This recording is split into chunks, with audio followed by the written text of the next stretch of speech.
welcome everybody. Thanks for joining us today for our first Alumni Perspectives channel. I'm starting my own news station here.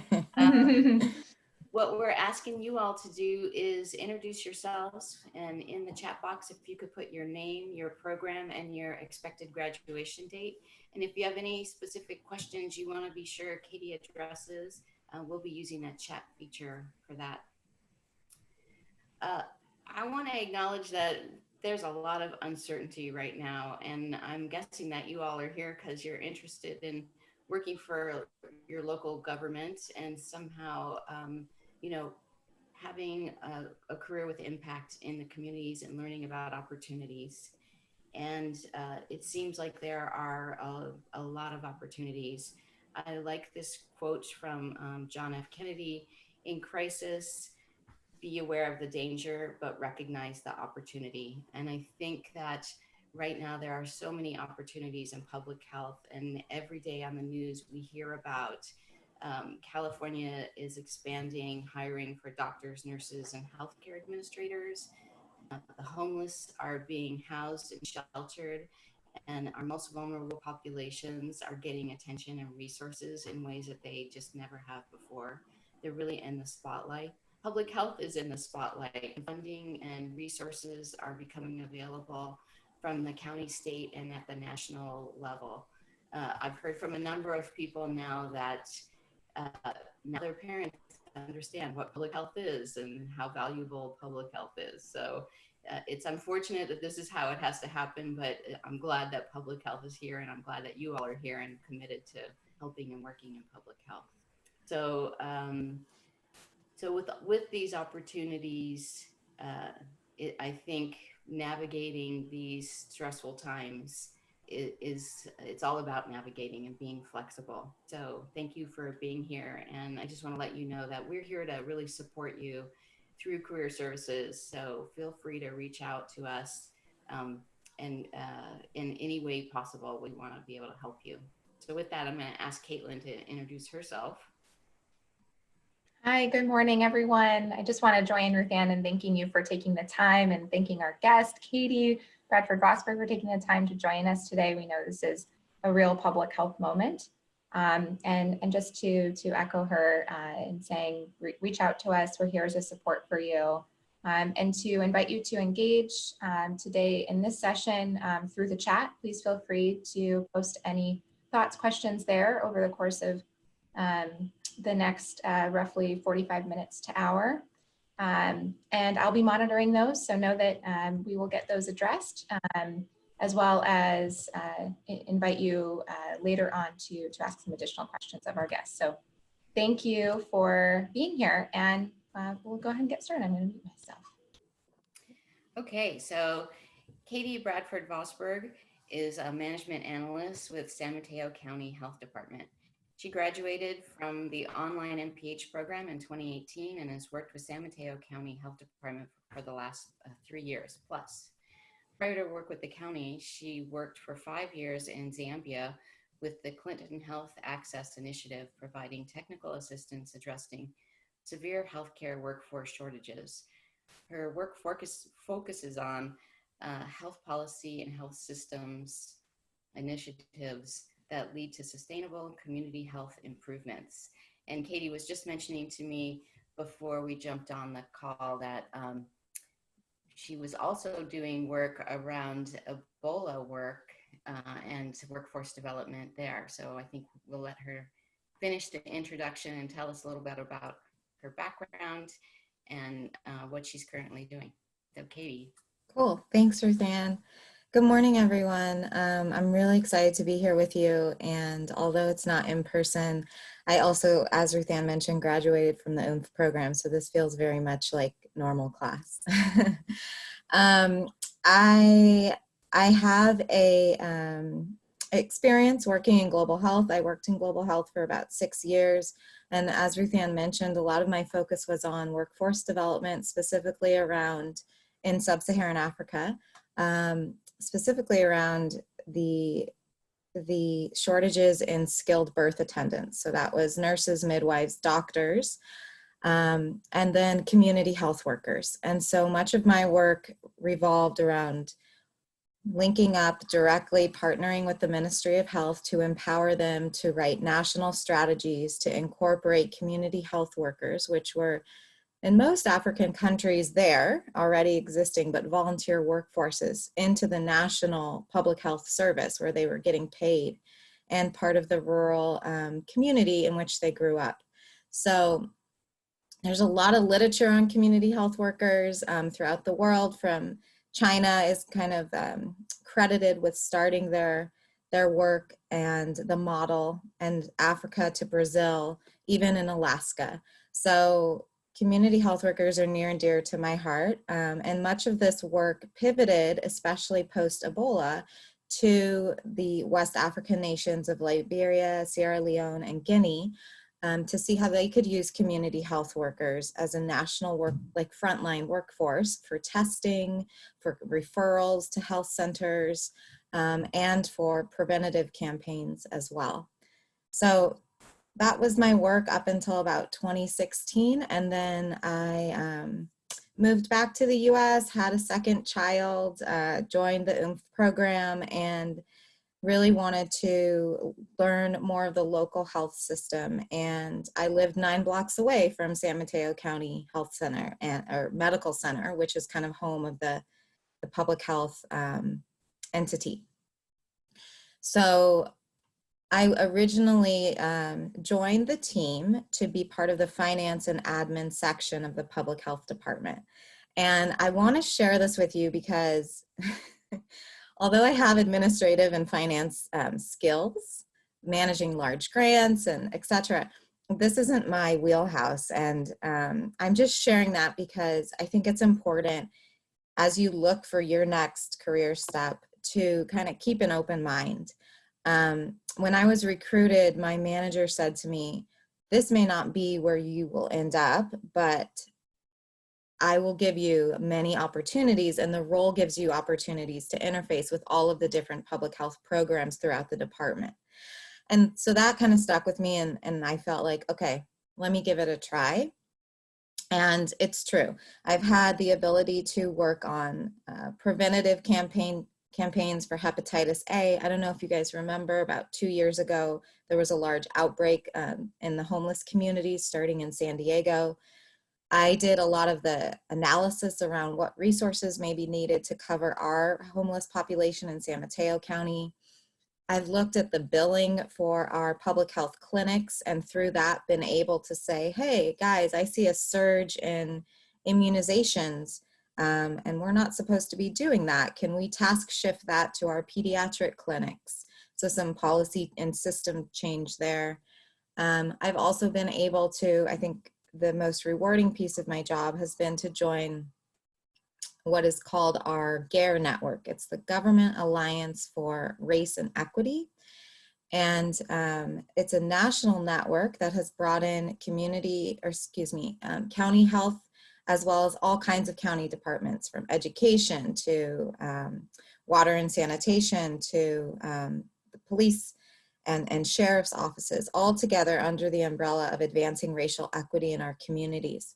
And so that has been a very cross-cutting initiative that's being championed through the health department in my county, but it's something that I serve on, and we've been actually training our entire public health workforce on how to use a racial equity lens in our operations and our programming. So I'll stop there. That's I guess my long-winded introduction, and turn it back to you, Ruth Ann. So Katy, this wasn't one of the questions I sent you initially, but I vaguely remember that that there was something like you started as an intern, or there was something about how you started or how you found the position. Can you talk a little bit about that? Sure. I actually started as an intern with the Clinton Foundation in Zambia. And that's how they used to employ everyone, was as a volunteer. And then within 3 months, if you were performing, they would give you an offer. They were a very low cost model. And I'm proud to say that it was a very nimble organization. If anyone wants to talk about joining, now they've renamed themselves Clinton Health Access Initiative, or CHI. if anyone wants to talk offline about the organization, I'm happy to do that too. In my current role, I actually met up with a School of Public Health, a Cal alum, and did an informational with him at San Mateo's County Health Department. And I walked away thinking, man, I really want to work here. And it wasn't until I saw a job in like 9 months later that that something kind of came to fruition. But he piqued my interest, and we're still friends to this day. So, yeah. Thank you. How has your current job been impacted by COVID-19? Thanks for asking. I have one of the delightful tasks sometimes of public health administration is doing mundane tasks. And I was charged with collecting the information around all of our assets. So, and this is physical assets that we do not do very good job about managing. So every employee has a desktop, a cell phone, whatever their pieces of technical equipment are. And I was grumbling about doing this and why me. It had been passed on from person to person and finally landed on my desk as someone who could get things done. And so I had been doing this for a while. When COVID hit and the whole health department was told to work remotely, that list that I had generated was basically the foundation for how we were able to set people up and ensure that assets were being tracked and people had the resources they needed to work from home. So it's not a sexy per se project, but I do feel like, okay, everything has a time and place. Now going forward though, I'm excited to share that I'm going to be joining our disaster operations committee for county health for the next 2 weeks. So what this means is, I'm not sure if many of you have taken the health emergency preparedness class, but if not, I really encourage you to do so. My professor was Dr. Robin Gershorn, who's now back in New York City and advising on a lot of the coronavirus policies. I've been following her actually, and if you Google her, she's in a lot of local media channels. Anyways, so the committee is staffed by logistics. It has a health officer. It has the planning section, and I'll be part of the planning section, the deputy chief planning officer for the next 2 weeks. And because this is such a long disaster and it's been going on for months, I believe that we opened up our Department of, or our DOC, I'll just call it, since late January. So they've been rotating every 2 weeks, new staff. And the DOC has been exercised. In other words, they've been doing like mock trainings and mock kind of circumstances for years. That's what the health emergency preparedness team within public health does. And so it's been a well kind of planned execution, but it's still, it's such a long response, hence the rotation. So anyways, happy to check back in another 2 weeks, but that's how my work will be directly impacted. And I've had to offboard a lot of my current projects to someone else so that I can be full-time in the DOC for the next 2 weeks. Thanks for that answer. Could you talk a little about the rewards and the challenges of working in a local health department? Sure. Let's see. I would say, I was talking to a colleague this morning who we were chatting about coming from a different, not coming from the county prior to joining the county. We were surprised at how slow things were. And I don't mean you're always going to hear about the bureaucracy. I mean the lack of urgency in the work.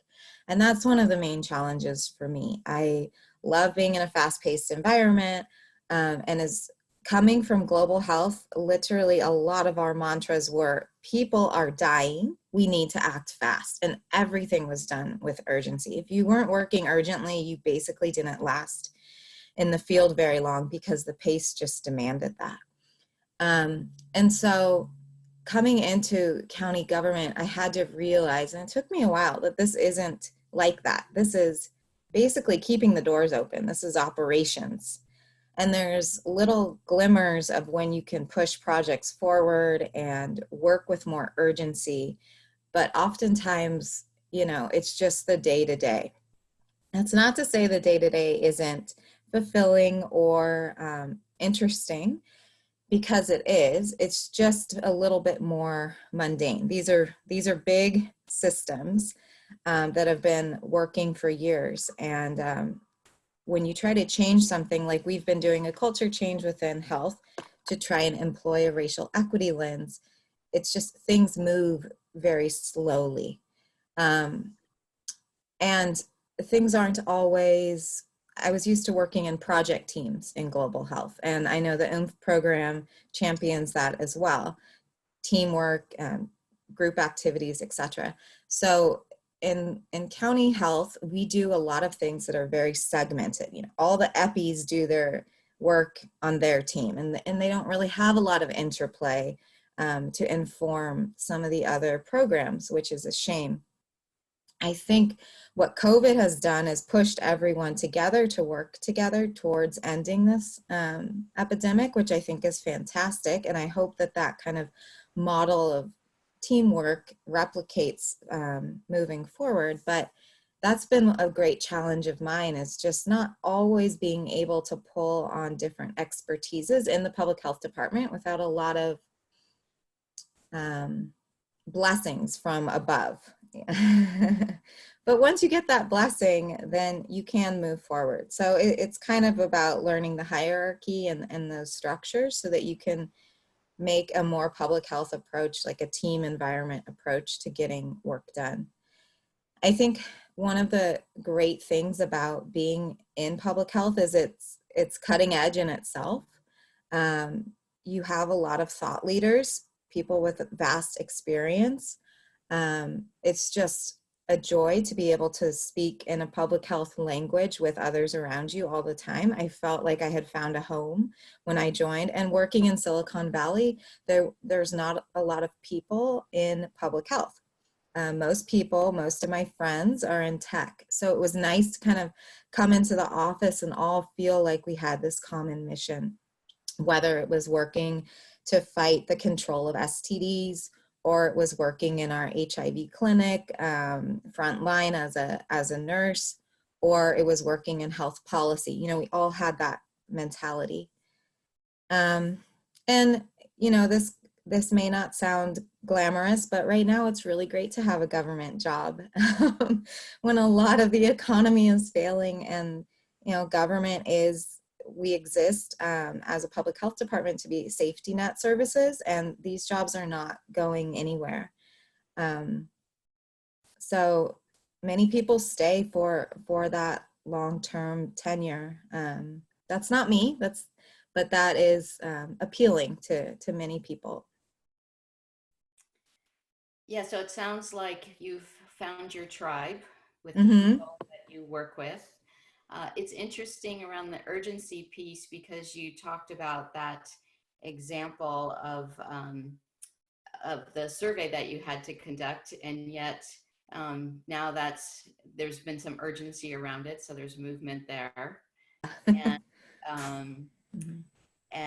and yeah, so you're the thing that frustrated you about that is now the thing that's really valuable, it sounded like. Right. And you just never know. Like, the director of public health reached out and he wants that, and he wants it now. I learned in one of my other jobs when I was a consultant to always come to work prepared, because you don't know what the day will bring. And in the consulting world, it meant wear a suit and, look presentable, because you really don't know who you're going to end up with in a meeting. Sometimes I feel that way about working in the public health department too. I think most days it was come in, get your work done. But when I could interact and know that my work was serving others in a way that had some sort of impact, it motivated me to kind of keep going. One one of those projects is I have a huge public health billing database. And so the public health clinics that we operate, there's two of them. One is the mobile clinic, which is a big RV that goes out and serves the homeless population, homeless adults. And then they have specific types of clinics. They have a foot clinic. They have a street medicine team that goes actually out to the homeless encampments in Half Moon Bay and other places throughout our county. And then there's the brick and mortar Edison Clinic, which does more infectious disease and specifically has some really excellent staff that are specialists in HIV care. And so those clinics bill, and they bill using what's called the Federally Qualified Health Center umbrella of services, and they get reimbursed through the state and the feds. And so this was one of my chief kind of projects, and why my position exists is to look at the quality control around this billing. And this was really difficult for me. It built my analytical skills from Excel into Power BI, which I'm still learning, but the data that this billing database shows, from how many visits to how many homeless to what's the gender. I mean, you can make so many management decisions, policy decisions off of this data that has kind of launched me into some interesting meetings with leaders within the department who want to talk about that. And then there's others who have resistance to it because they're not used to managing with data. And it's very uncomfortable for them. So versus, kind of nuanced information that they may get. So, and I also just want to reflect back that in global health, everything was based on data. And data was scarce because systems aren't really in the developing world. They aren't built up as well as here. So when I came to work in a local health department and realized we had all the resources, but people didn't want to use data always to make decisions, it was just this strange paradox. But there's still a lot of work to be done in education around how data can be used to inform decision-making at a policy and programmatic level. That as a public health student is really exciting because you're armed with a lot of these tools and that mentality. But then sometimes you join the local health departments and they're not used to working that way. And I think just for you guys to know, that can be a huge value add that you bring. And maybe it's not your skill set. It definitely wasn't mine, but I've learned it, and it is of great value. I know sometimes that biostats class, I hear a lot of complaints. Yeah. It's painful, but it's important to have that basic foundation. Mm-hmm. That's true. Yes. So I just want to let the audience know I've got 2 more questions that I'm going to ask you, and then we're going to open it up to questions from them. So if they have any questions, they should start populating the chat box now. Okay. I think we're a big enough group that it's probably better to use chat at this point. So my next question for you is, what are the skills, and you kind of started to go down this route already, are there additional skills that you think are needed to succeed working with a local public health department? Yes, I would say you have to be nimble. You have to be communicative. And I've seen people who are extremely smart join my team and not succeed because they were not able to collaborate. And they didn't even realize that this was a skill that they needed. Many people, I think, are used to working just themselves, right, as being an individual contributor. And that can take you far, and in certain roles, it works. But if you can truly collaborate with others and walk the walk with them and take kind of a stakeholder mentality and approach, you will be so much more successful and probably get promotions. I think that was one of the things. I have a particular colleague in the back of my mind, again, super smart, but just really had a hard time getting traction and would go off kind of in the left field without being able to bring people along. When I was a consultant, I didn't know it at the time, but that was one of the greatest skills I walked away from consulting with, is kind of how to build, it goes back to building project teams, but also how to get people together and communicate back to them, follow up. Okay, this is where I'm at with this. This is what's going on. Or devise committees, or delegate things, so that everyone feels like they have a piece and that you're marching towards the goal together. It can be very lonely to feel like you're the only one pushing forward. And oftentimes those projects don't go anywhere because they're person dependent instead of more of a group or a team approach. I always tell people who are interested in consulting that there's three skills that they're really looking for in consulting: your problem solving abilities, your ability to work as part of a team, and strong communication skills.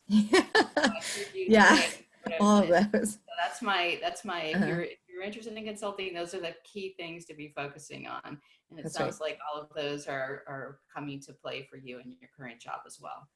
That's right. And also, when you use data to present a problem and you rely on the facts versus the emotions, it's going to go a lot smoother. And that's another consulting skill that, and in global health, we use that all the time too, especially in political working environments. So I just want to go back to an example. In Zambia, there, for the community health worker piece, there was hundreds of thousands of dollars set to be allocated to various rural communities to build the smallest health center prototypes that they had. And so when the national government, the Ministry of Health, started talking about where they were going to recruit, which villages were going to have community health workers, that was automatically tied to which health center would be built. And so this created all types of political discussions between the elected representatives and the Ministry of Health. And really what it came down to was presenting data, which communities had the worst health outcomes and the least amount of staffing. And that's how we tried to pivot from it being an emotional conversation to more of a data-informed discussion. And those consulting skills really did come into play with that. I think so there's sort of a difference, right, between the data, but there's also a component around storytelling. So sometimes to get buy-in, you have to have very specific stories that demonstrate the data. That's right. And in this particular case, I have one. Should I share it really quick? Sure. Okay. In Zambia, there was an island in the northern part of the country, and it was called Chalubi Island. And what used to happen is, even though the health centers were built, because there was such a deep clinical health workforce shortage, people who were staffed to run the health clinic were the cleaners or the guards. But the villagers didn't really care. They would just show up at the health center because it's a health center and expect to get services. So, and the poor soul who was kind of staffing or manning that health post was doing their best as well to try to meet the demand. So for years and years and years, it was this, everyone knew Chalubi Island didn't have a health worker, but they were delivering babies and, you know, all the gamut of health needs that the community presented. And so the day that we were using, it was called the optimization model. And basically what I just said, right? Trying to figure out where are the greatest gaps in the health staffing. We got a doctor to be stationed at Chalubi Island, and at CHI and the Ministry of Health, it was like the biggest day of celebration to just know that you had that impact on a community who for years had no one that was skilled. And it would save lives and change lives for years. So just going back to data being an amazing thing that can really push policy forward. Yeah, and I think the other part that I heard about that is sometimes in public health, you have to fly by the seat of your pants and themselves in public health roles that they never anticipated. Yes, yes. That cleaner or that person that was staffing. Yes. they were a public health professional, but they were. That's so true. Yeah. And the community valued them. So, you know, I mean, to you and me, it's probably appalling, and it really is. But at the same time, they were also doing the best they had with what they had. So, yeah. Okay, so my last question for you is, are any tips that you would have for folks that are interested in being employed with a local public health department? Sure. Well, first and foremost, I did want to say, if anyone is thinking of applying, I'm happy to help you in any way. I know you might not be applying to San Mateo County, but a lot of the teams are structured the same, and I could try to give you some background or help you with your cover letter or resume to try to tailor it. I know, Ruth Ann, you're the best at that, but you know, feel free to email me too. You know, it takes a village. Yes.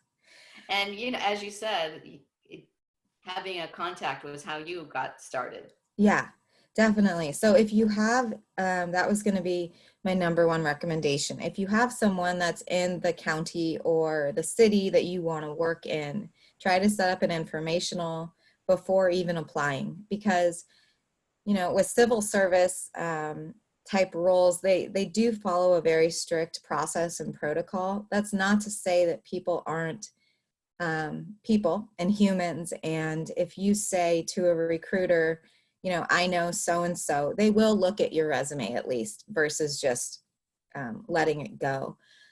I also think that if you have contacts in county health or city health, talk to them, have informationals. Oftentimes people push out job adverts, and probably right now they're going out. I've seen a lot advertised through the state right now, and there's a lot of local health departments that are hiring for contact tracing, which basically means, you know, you've been exposed to the virus and they're trying to figure out who else you contacted that you may have also exposed. So it's a lot of phone calls and tracing. It's part of our communicable disease team's work. So that could be an entree. And again, I know it's not fun to start as an intern or doing a call center job, but it does help with name recognition if you want to go for the long game and get employed through county health or different type of jurisdiction for the long term. Katie, we have a lot of students that are really interested in surveillance work. So okay. Be surprised. Those jobs might sound appealing to some. Yeah, I mean, I think it's totally interesting as well. I mean, we set up a call center for County Health San Mateo, and I think within the first day there were 94 calls, and there were 2 people on the phones. So you can just imagine how tired they were, and how much work there really is, and how much public interaction that is, you know. And it's excellent because you're also trying to stay on message. And that's a really interesting job to look at too, during the time of coronavirus, is public information or public, they're called public information officers, but the communications departments around how to message and how to communicate, written and other types of communication forms to the public in a time of crisis. I don't know if you guys follow San Mateo County, but our health officer is very outspoken. As a follow-up, Ruth Ann, I can send you one of his letters. He has served the county for over.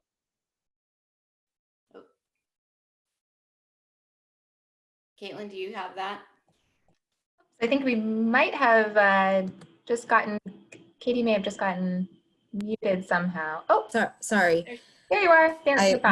My computer, my county government computer logs me in and out way too often. What I was saying is our county health officer, Dr. Scott Morrow, is very outspoken, and he's actually written a bunch of letters that are on our County of San Mateo Health website for coronavirus that are pretty forward.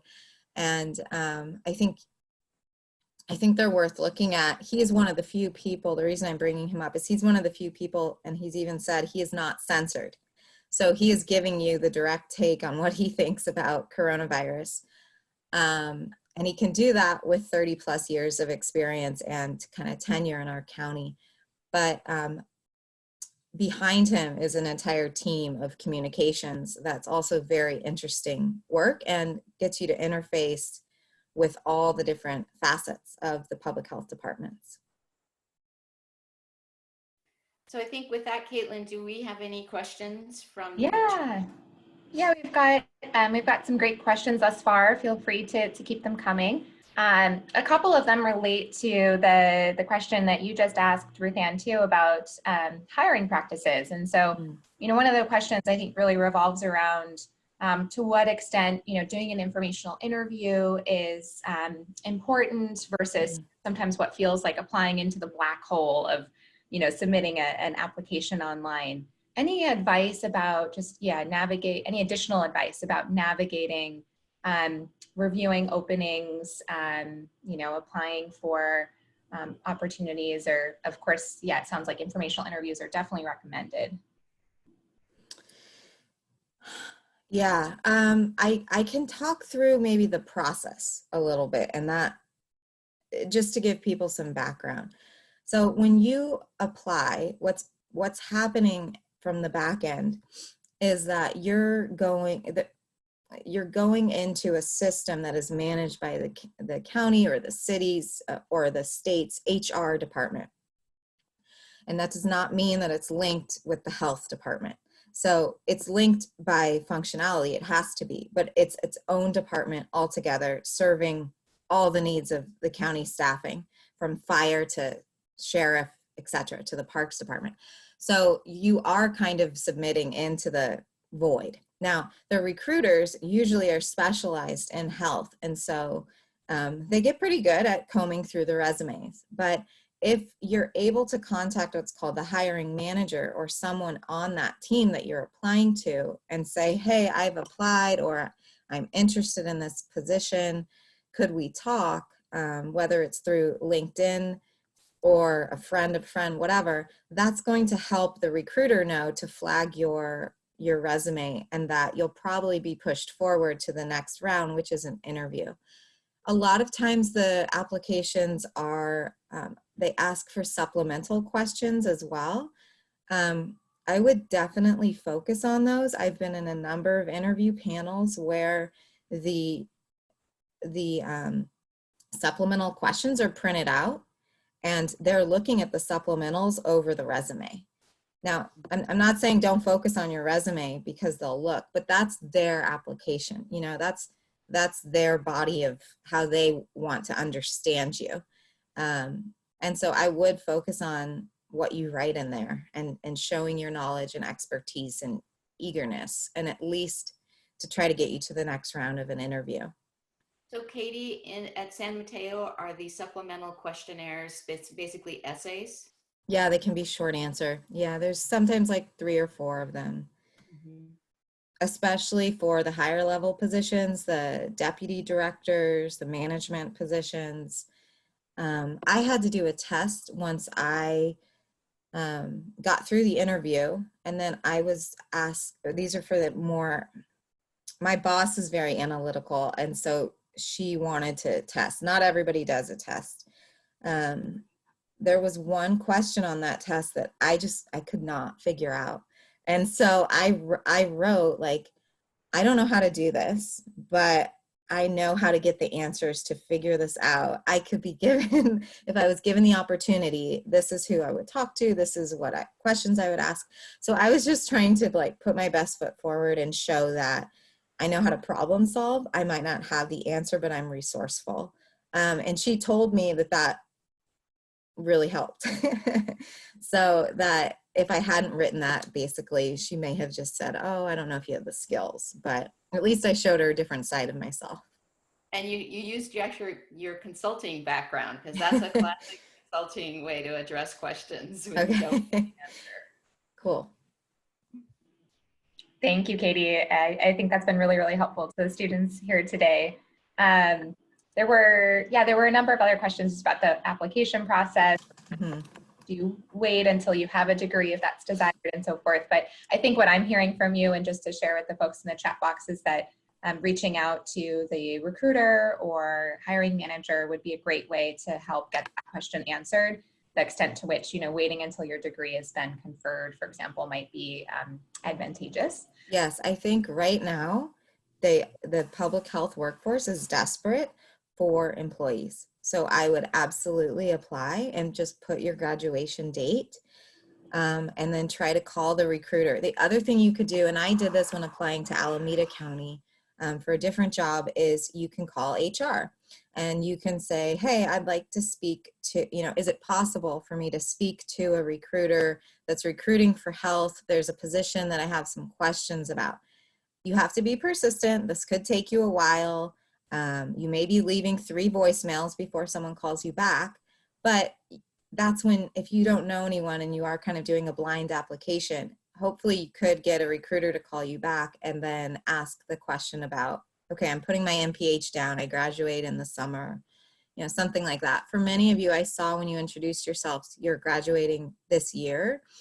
I think that it's very reasonable to say that, you're on track, and I think you should apply, especially for the May graduates. When I was hired for County of San Mateo, it was the one job that I had found that was in management that did not require an MPH. And so I jumped on that opportunity. I wonder if, I haven't looked, but I do wonder if some of the jobs are waiving the requirements for MPH. It may be worth looking at right now. I actually finished my MPH, my whole second year was while I was working at the County of San Mateo. So, and my boss was flexible with that. And I worked 80% for the first year so that on Fridays, I was doing my master's program. I mean, to be honest, though, we all know we're doing it every single day of the week, but at least Friday was a dedicated day. So I hope that answers the question on if you should apply or not. I do think that there's kind of an open window right now for looking for talent, and some of the traditional rules might be waived. Katie, I love that you mentioned about reaching out to HR. It's interesting because I think most people go into human resources because they want to be helpful, right? Yeah. But they want to work with people, but then they get Yeah. into these HR roles where they become gatekeepers. And so I think if you just have to keep knocking at that gate to find somebody who still remembers how helpful they want to be and can be helpful. And Right. once you get our person on your side, usually they will really bend over backwards to help you through the process, has been my experience. Yeah, and I agree. And you have to remember they are public servants, and you are part of the public and the community. So they should answer your questions. It's just a fine line of like what they can say and what they can't say. Thanks, Katie. This has been really helpful, very tactical advice, and maybe very directly relevant to our May graduates. Another one of the questions that we'd love to get your thoughts on is, what courses would you recommend? You mentioned the health emergency preparedness course. I know that's going to be offered again this summer. Are there any courses that either you found particularly valuable, or maybe you wish you would have had an opportunity to take or learn about given the work that you're doing now? Sure. I think, and Ruth Ann would know better, but I think they've expanded some of the kind of epi classes to be maybe more on some of the systems for analyzing data and creating trends. I think one class that's prepared me for this moment, yes, it was Dr. Gershorn, her class, the emergency preparedness, but the other one was called disease outbreaks. I'm totally forgetting the professor who did that one. It's epi derived, but it's on managing an outbreak. And that was a great class, a lot of project teams. We were doing briefings. We were like little mock-ups of what we would say for this outbreak that the professor would give us. We were doing research. I mean, it was really very realistic. We were also using Stata, and that was nice to have like another point to reinforce what I had learned in biostats, because that had been, a year before. So that's 2 classes. The other one, and I am grateful, I had a lot of program management background working in global health, but I noticed that the majority of public health workers do not, and that is that program planning class. So if you can, I think that's a requirement. I know it can be kind of dry, but I just want you to know that that class is so useful in the real world of public health work. And too many people do not employ it. I loved the class around communications, and that I think that's the interdisciplinary seminar in the summer. That was taught, one of the professors was an IDEO employee. Ruthann, do you remember the name of that? I feel, is it Carissa? Yes, yes. And I'm terrible with last names, so. It's one of the communication classes where you're basically building a prototype. Oh, well, at one time I was also the design, it was a design thinking, it was framed as design thinking, I think. That's another one I've heard a friend used a lot as well. I think what was nice about the communications class is it taught me how to use iMovie, and I actually used iMovie twice in my work at the County of San Mateo, and everyone was like, oh my gosh, how do you know how to use this? This is amazing.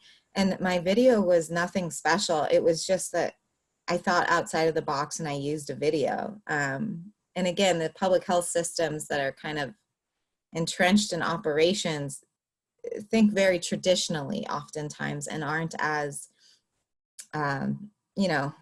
everyone does video, right? But we're finally, as County of San Mateo, getting up to speed on video.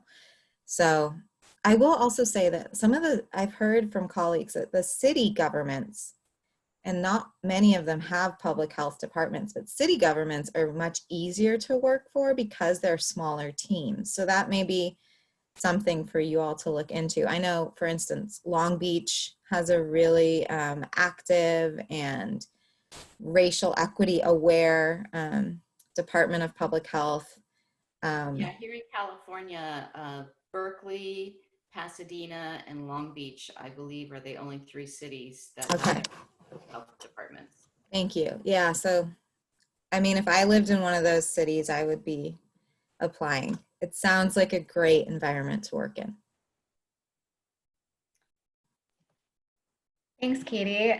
To pivot a little bit back to some of our earliest questions about how your work has been changing right now in the face of COVID-19, one of the questions as we kind of come to the end of our time with you is, what long-term changes, if any, do you see as a result of COVID in your department or the public health workforce broadly?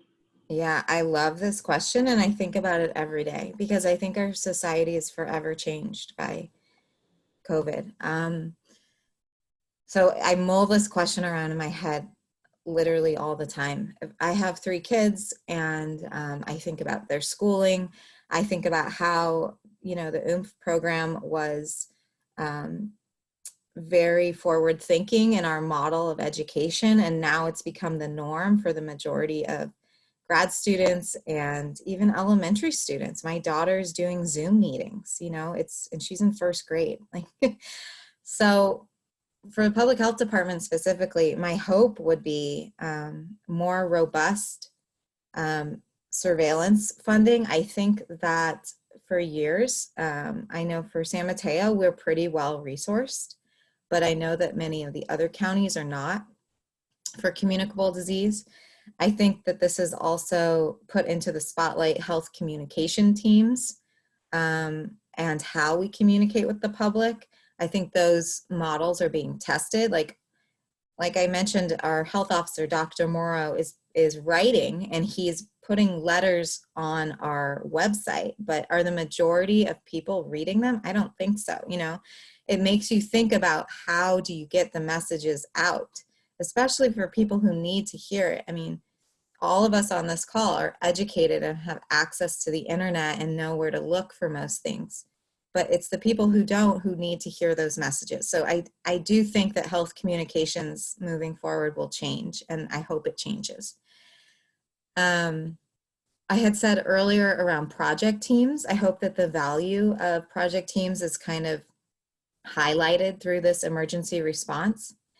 And one of the other things that's unfortunate about our county, and it goes back to politics and personalities, is we used to have in the public health division, we used to have emergency preparedness as one of our teams.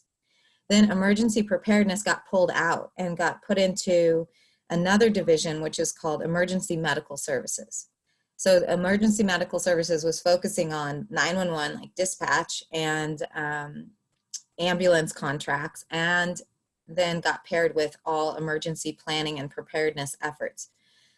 So it was disjointed from the public health division, and it in many other cases, it kind of hampered our response. Now, because the whole health department is working together more cohesively, I don't think that's a problem, but it's just interesting to look at the structures. And I think that there will be some organizational changes that go on to public health departments as an outcome of the coronavirus response. Because I don't always think we're so set up for how to respond, because we're very segmented, and a lot of that's driven by funding. Certain grants make HIV sit over there and make, epidemiologists sit over in the other corner, instead of it being just a more collaborative. So that was the other class that I was going to suggest, and I didn't take that class, but it's about organizational management. I took one, it was called Strategy and Management or something like that, with Joe Hauska, and that was excellent. But the other class is around health organization. And I think Professor Hector, I don't know his last name, he teaches that. I think those would be important classes to take if you have the opportunity. So off the top of my head, those are the different ways I see coronavirus impacting public health operations. But the last thing I want to say is that my good friend runs the health emergency preparedness program for County of San Mateo. And so, like I mentioned, she, per her role, is supposed to exercise these operational committees that are stood up when there's a disaster. And I know that a lot of the health employees would kind of roll their eyes at it because it was an exercise and it wasn't real, and God, they had to do their other work. And I mean, this is kind of going on in the back of their head. They're not outwardly saying that, but it's hard when something takes you away for a day from your normal job. And so I know for a fact that nobody feels that way right now, and that they're so glad for their training and to be prepared. And my friend, the preparedness manager, was going to our health executive committee and really pushing them. This was a year and a half before COVID hit, on preparedness functions and operations and plans and communication channels. And now, I mean, all the groundwork that she laid is just instrumental in our response. It's so very important. I think it's going to be elevated going forward. That it's not kind of looked down upon, or and I don't mean to mince my words and say that it was, but I think it just didn't feel relevant, and now it's so relevant. So emergency preparedness, if there are any jobs around that, again, it may not be your background, but you will learn a lot, and I think it's a good foundation and skill to have in your toolbox going forward. Well, Katie, so it looks like we're all out of questions from the chat. So I think we're going to wrap it up 5 minutes early. Woohoo! Everybody loves leaving early. Thank you so much. I've learned a lot from you today, and I think that there's a lot happening. So I'm very thankful for you and grateful for you taking your time out to talk to us. Of course. Thank you for having me. I'm honored. Yeah, and everyone stay safe. Yeah, thank you. And if anyone wants to stay in touch, I'll put my email in the chat box. I'm happy to be a resource for anything. Feel free to reach out. Just the next 2 weeks I may be slammed, but otherwise I'm around. Thank you, Katie. That means a lot to us, and we wish you luck in those next couple weeks and beyond, and look forward to keeping in touch with you. Thanks, Caitlin. You too. And good luck to everyone who's still studying and about to graduate. Your work is so important.